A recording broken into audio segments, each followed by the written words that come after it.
So this is applicable to children of veterans who were exposed to Agent Orange, came back home, later started their families. And children were being born to Agent Orange exposed veterans with some birth defects, with just different conditions that once you kind of add up how many children of veterans have these conditions versus how many children in the regular population are born with these conditions, there was a link found. The primary one is spina bifida. Spina bifida happens when the neural tube spine does not close all the way during a baby's development.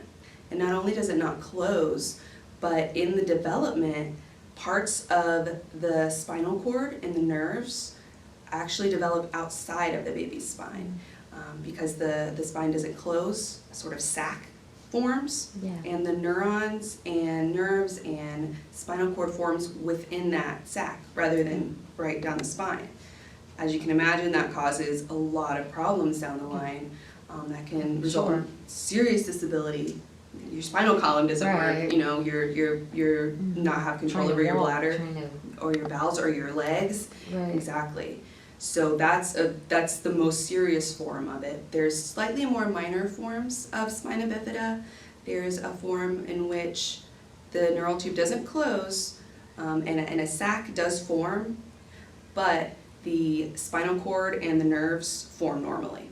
So you might have, there's a slight deformity you would say on the baby's back, but usually it's associated with more minor disabilities. It's not as serious as when the nerves are outside, obviously.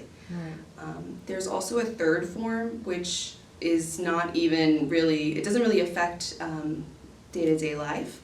It's called spina bifida occulta, which just means hidden spina bifida.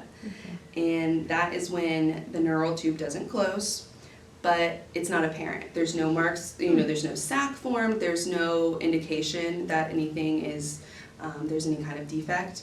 It's usually just discovered in adulthood or late childhood. It doesn't actually affect, it usually doesn't result in disabilities.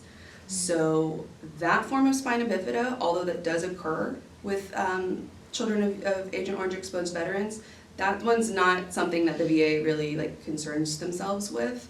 However, the other two forms of spina bifida that do cause disabilities, that's something that VA has acknowledged happens related to Agent Orange.